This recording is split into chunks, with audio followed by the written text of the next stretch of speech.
Hi everyone, it's Ash here from FPL Hints. I'm back with an update on my FPL draft ahead of the Premier League restart, and I'm not alone this time.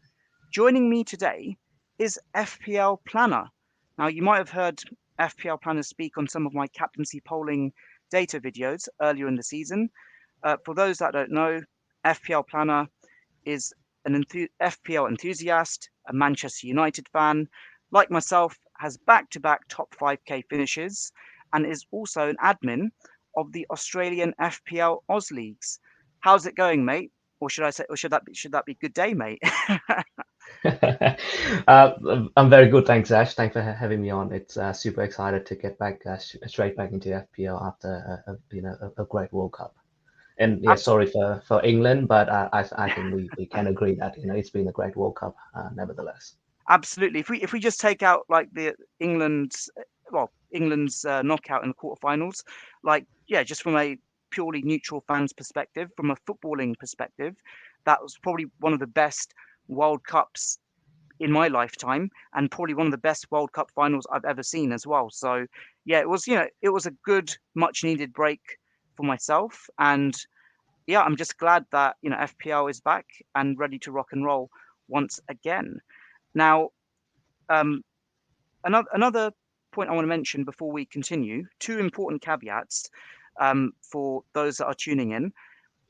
I'm happy to share my updated team in its current iteration. This will not be the final iteration because, as you know, I don't share my final team before the deadline, and it's just the way I do things. Happy to have that liberty at hand. And also, a very important update that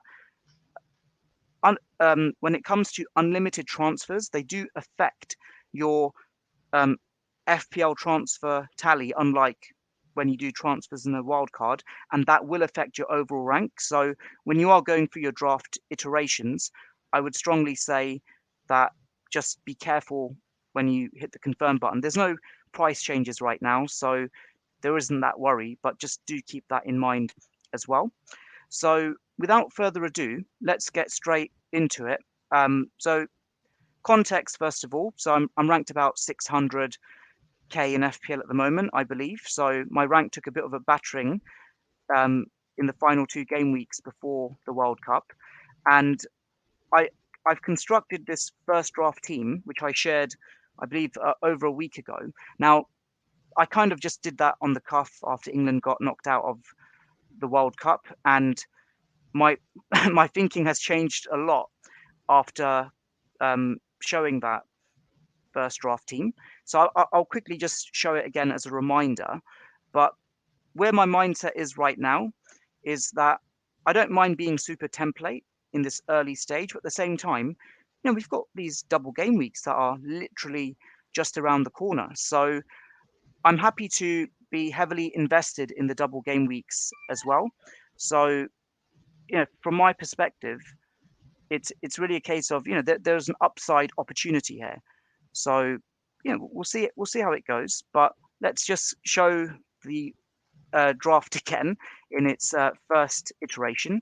So I mentioned that Guaita and Ward, who were my goalkeepers before the World Cup, in the first draft they retained their spots, but I'm gonna definitely change that up.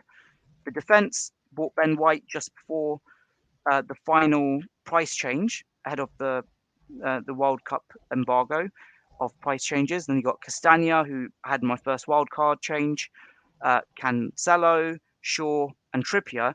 And Trippier, who annoyingly I had him at the start, sold him to unlock some funds when Newcastle had some tricky games a few game weeks before um, the World Cup, and then yeah, that didn't work out well. But I'm just glad I've got him back. Martinelli, Maddison, Salah, Foden, and Almiron. Like with Foden and Almiron, didn't have them before, just felt right from a funds perspective. And Maddison, I know he didn't play in the World Cup, but I just feel that his form made sense over a prolonged period. And then the strikers, I brought in Greenwood in this first draft. Obviously, Haaland I've had from the get go. And then there's Mitrovic as well. Now, the changes that I'm proposing right now, are as follows, and I'd love to hear your input on this as well, FPL Planner. So I want to firstly get rid of Guaita. I also want to get rid of Castagna. Now, the reason being that Guaita was meant to be like a short-term goalkeeper for me, and then Ward would then kick in because Ward's fixtures improve after the first 2 game weeks. And then conversely, Castagna would have been a sub player, and then he'd sub in. Then I thought to myself, do I want double Leicester defence again? And probably not with the double game weeks at hand and the opportunities there. And then with Maddison, I know he's yellow flagged, but then I felt that with double game week options, I'm happy to remove him for the time being. And also, I've got Foden here as well, and I've got Greenwood. So my thinking here was actually there are other opportunities, not double game week related, which I'll get into in a moment, that I'm willing to consider instead. So here are my updated changes that I'm going to show you.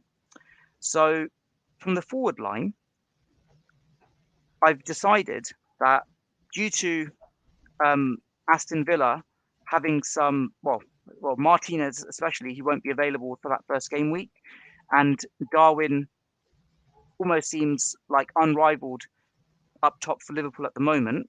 I'm happy to consider Darwin as my striker up top alongside Haaland, and I know that people were very harsh with him on social media after what happened during the League Cup, but I think there's a potential upside opportunity here, especially in those initial games.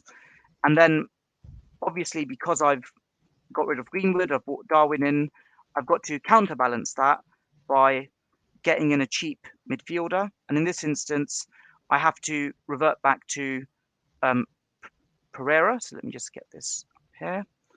So just get this here. There he is, Andreas Pereira. And then with my remaining funds, I've got a goalkeeping slot and the defensive slot, and I've got 8.5 million. So my thinking basically was that I get rid of Guaita and I bring in Leno. And it's not because Fulham are a bastion of clean sheets, but purely because Fulham have that double game week and some reasonable games. And to be fair, Leno had actually shown a bit of form before the World Cup started as well. So I thought, actually, you know what, at 4.5 million doesn't sound too bad. And now I've got triple Fulham for the double game week. But then, it's just a budget option. I didn't want to be super invested in my goalkeepers. And 8.6 million, be it Leno, Guaita, I'm happy to keep it at that. And then lastly, because of that last change, I've got 4 million in the bank. And literally, I just need a dud sub defender. And I know I can go for Nico Williams as that option. But I thought to myself, Bueno, he's 0.1 cheaper. And I believe he was getting some game time as well before the World Cup as well. So with the changes that I've got now, it's Leno in goal. And then effectively, I've got 4 playable defenders. I've got 4 to 5 playable midfielders. And then I've got the 3 strikers. So in this iteration, I've got I've got the funds spread out all across the pitch. I like the fact that I've got triple City, I've got triple Fulham, and also I believe potentially Arsenal might have a double game week in Jan as well during the new year. So White and Martinelli, they're already in there, ready to go. I've got Salah and Darwin from Liverpool. I've got Trippier and Almiron from Newcastle. But I feel that there's potentially a sliding doors moment here, FPL Planner, and I'd love to have your take on this. I feel that De Bruyne versus Salah could be that sliding doors moment for many FPL managers, and that whoever bangs between them will create a massive gulf. And I worry that if people have opted for Salah first and De Bruyne bangs, De Bruyne's price rises, then that could cause some problems. But at the same time, it will mean that actually, they can easily shift to De Bruyne from Salah ahead of City's double game week. So that's a concern for me. And the only like big miss I feel right now, who is a non-double game week player, is Rashford. I'd love to have him in, but obviously I can't fit him in. So with that said, you've seen my first draft. You've seen these updates. What's your take right now with a fresh pair of eyes that you have on this? Yeah, so I think the update makes a lot of sense. You've gone through the process of sort of explaining the rationale behind each of the changes, and I think they all make sense. I actually do quite like Lino. I had that in one of my first draft as well, I believe. And I haven't seen a lot of drafts on Twitter that have Leno in it. Yeah, Which yeah, I think it makes sense that a lot of people go for Kepa from Chelsea, yeah, which for the same price it makes sense as well. But as you said, Fulham have the double game week in game week 19. Got some reasonable fixtures coming up, and Lino has been making quite a few saves per game, so I yeah, think he's a very good option.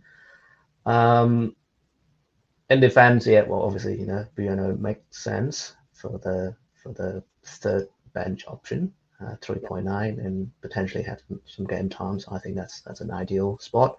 yeah. Probably in defense, Shaw is an interesting option. Hmm.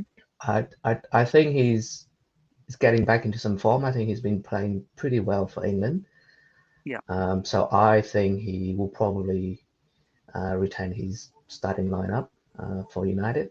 Um, However, keeping in mind that United will be starting without the first choice centre back pairing, Yes. potentially for the first game. Maybe they Yes. probably will be back for the second game. Um, but yeah, that's probably the only risk that you might be taking. Yes. And obviously, Malacia is still there as well, potentially is a Yes. missed risk. So that's probably the only spot that I would um, have a slight question on. Hmm. Yeah, the rest, Cancelo, Trippier, and White make perfect sense. The pretty template picks as well. Yeah. So yeah. Um, in midfield, I think, as you said, the main dilemma for a lot of Mm. people would be whether it goes Salah or De Bruyne. Yes. Um, Now, obviously, here we got Salah and Foden, which is a very good, sensible pairing. Uh, and then if you choose to go De Bruyne, then obviously Foden will need to be someone else. And to Yes. me, there are a couple of good options out there, like Saka, for example, is a Yes. very good option. Potentially having a double game week as well. We'll need to see whether that will be confirmed anytime soon. But if it Yes. is confirmed that Arsenal have a double game week soon, then it makes perfect sense to have Saka in that spot. Yes. Or as you said, Rashford can be another option that you can slot in there. Yes. Um, and the probably the other thing to consider there is Salah. There's no question about. He's obviously he's a talisman. He's on pens. Yes. Uh, Whether Liverpool will line him up front again or out wide, we'll have to wait and see. Yes. Uh, but there might be potential question marks on whether Foden will be starting all the games. Yes. And especially for the double game weeks, like if he doesn't start both games, then Oh. it's going to be a very, very painful experience to own him. And just tell you a little story, right? So in my game week 8 wild card, Hmm. I chose to go with De Bruyne Ah. in a premium Hmm. lineup. Right? So I got De Bruyne, Kane, and Haaland. And even though De Bruyne was doing okay, Yeah. um, between game week 8 and the blank, I think game week 12. It's been a long time now, so I can't remember. But then Foden was just like banging on hard tricks and banging on points, right? So I was like, oh my god, I think I worked out to have lost at least about 40 points, Oh, picking De wow. Bruyne over Foden over that few game weeks. Oh, no. And then I make the switch from De Bruyne to Foden just before the blank Oh in no. game week 12. And then he started, to get benched like 3 game weeks in a row or something. And then De Bruyne was scoring points. So it was a very painful experience to own Foden, especially after the few game weeks that he returned a lot of points. So and that's Pep, right? Anything can happen with Pep. He can suddenly just bench someone for no good reasons, and everyone was thinking, oh, maybe rested for 1 week, he'll come back the Yes. next week, and he didn't come back the next week. Like, well, surely he must come back the Yeah. following week, and he didn't. So Yes. you can never guess Pep. So that probably the reason why currently I'm leaning toward De Bruyne as my second premium instead of Salah, and having Foden become Saka instead. Now that does mean that Mhm. I might have to lose Martinelli. Yes. Um, Now there's a lot of value attached in him, but whether to have double Arsenal attack without Jesus as well that's a big question mark. Yeah. And doing so, then Martinelli can become Rashford. So then you can fit De Bruyne, Yes. Saka, and Rashford in that midfield together with Andreas Pereira and Almiron. So Yeah. that would make sense. And then the front line, I think Haaland need no explanation. Yeah. Darwin Nunes, I know that he's been getting a bit of a bad, Yeah. for missing those big chances in the in Oh, the in the cup game. But to yeah. me, if he could get those big chances against Man City, just imagine how many chances he would get against the lower ranked team. So Yeah. so that's my rationale for even leaning more towards him rather than moving away from him. And maybe he's got a So point to prove as well. Like after those exactly, misses, yeah, he'll say, like, some people consider the League Cup to be a glorified friendly. Not that it is against when it's Liverpool against Man City, of course, but it almost seems, I don't say it's inevitable, but if it was inevitable for him to score like a brace or something against Martinez less Aston Villa, surely that will mm, be the time, like, who that's knows? it. Yeah, I think so, and I think if you remember back to the very first game week, right? So Haaland also missed a big chance against Liverpool Yes. in the Community Shield, the Shield just before that, and everyone or a lot of Yes. people actually switched away from Haaland They did. and go to Kane instead. And I did exactly the opposite. I was on Kane before that, and I saw that game. I saw the chances he missed, Yes. and I'll be like, well, if you could get that big chance or those big chances against Liverpool, then what would he be like in against West Ham and Bournemouth? And he did. He came straight in and scored brace against West Ham. So I think it depends on which way you want to look at it. For me, having those big chances is a big plus for Darwin. So then the only other question mark you may have there is Mitrovic, whether he's actually fit or not. It Yeah. seems like he has a bit of a injury doubt, and Yeah. the fifth yellow card hanging over Yeah. as well. Now, obviously, if he doesn't play game week 17, then he I might wouldn't come back mind. for 18. That's fine. Yeah. But then if he doesn't get a yellow card in 18, um, he might still get a yellow card in the first game in the double game week 19, which means that he Exactly. only have a single game week. So it is a dilemma. Yeah. I personally would move away because of the injury doubt. So there's no guarantee that he's starting game week 17 and potentially 18 as well.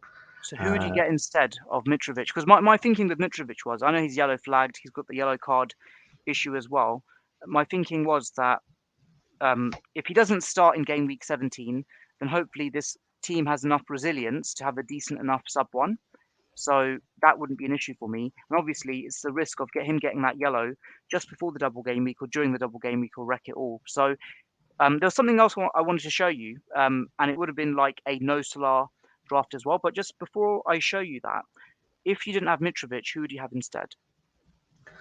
so I think Martial is a strong option for Hmm.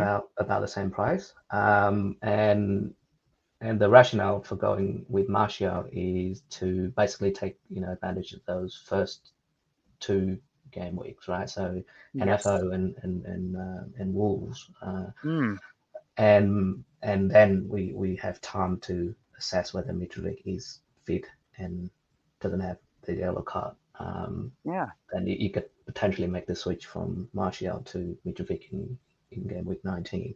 Yeah. Now the other option I've seen a few people going for is Nketiah. So in the absence Yes. of Jesus, I think a lot of people think that he'll be starting up front for Yes. Arsenal, which makes him a very strong option.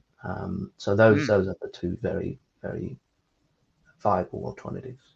And I like them both. Like you've said, like in the case of Martial, having for those first 2 games, Mitrovic can do whatever he wants in that period, and then Nketiah is the other option there. Right. So what I wanted to show you now was the alternative that I had planned. This is like a backup option. This is the you mentioned some of the options actually that I was considering if it wasn't Salah. So if I don't have Foden, first of all, let me just get this up. It would be Rashford, like you've said. Just imagine Rashford and Martial for that first game week would be quite incredible. So what that means is I've got a Man City spot free. Off goes Mohamed Salah. In comes De Bruyne.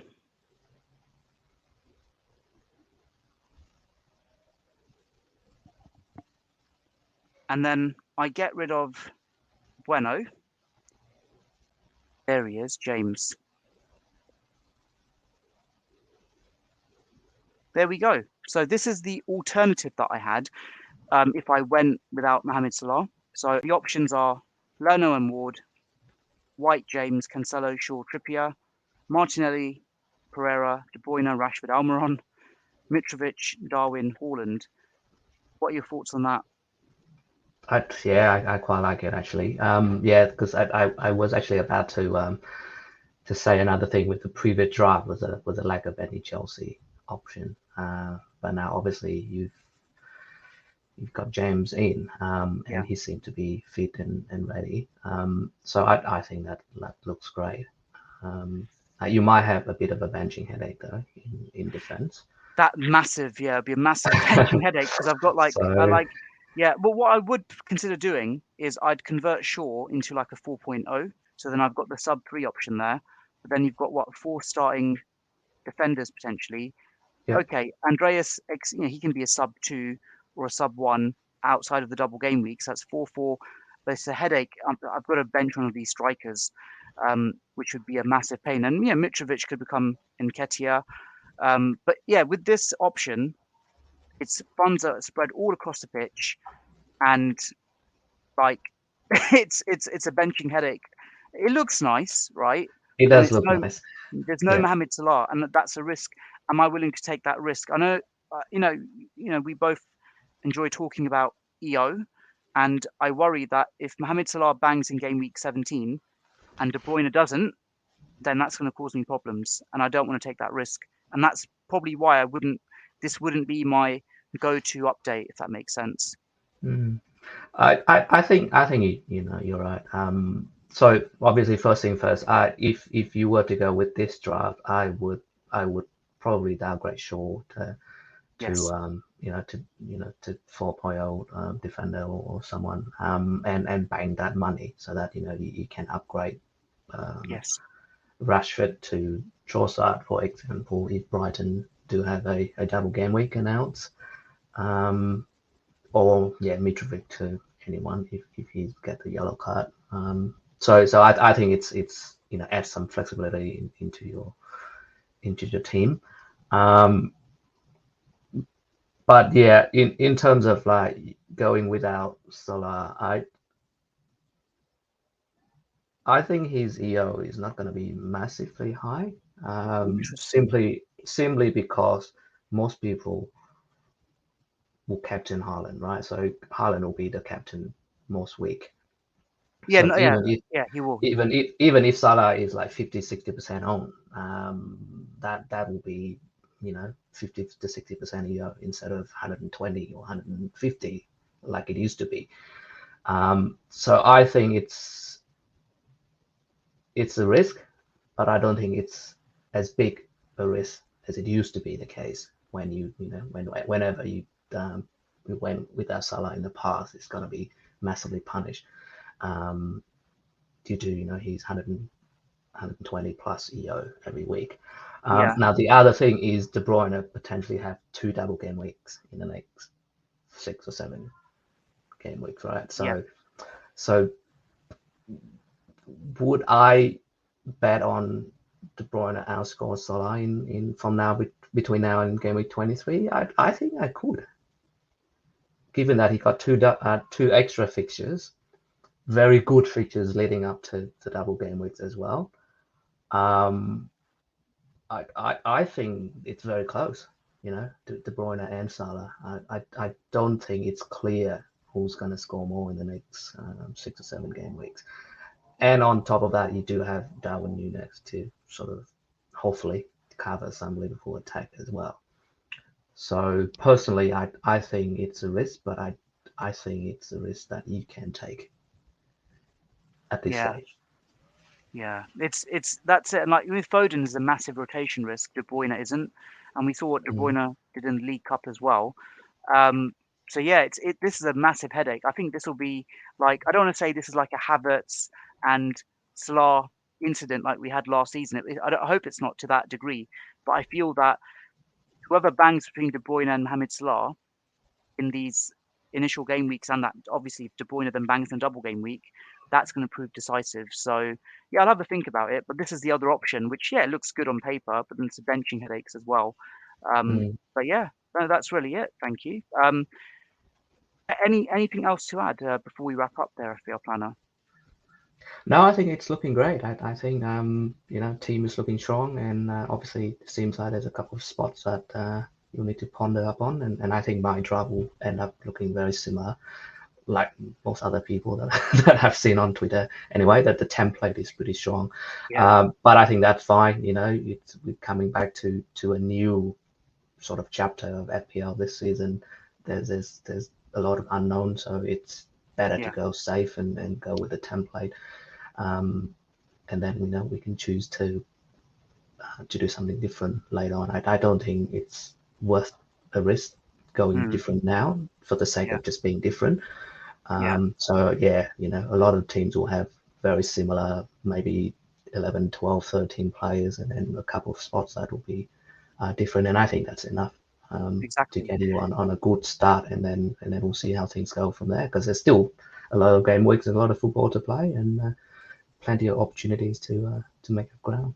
Exactly, and there's one other option. Like some people might try and shoehorn in Mohamed Salah, De Bruyne alongside Haaland, and I feel that that's not going to work. It'll just be like a really weakened team, wouldn't it? Ultimately, relying on those three big hitters.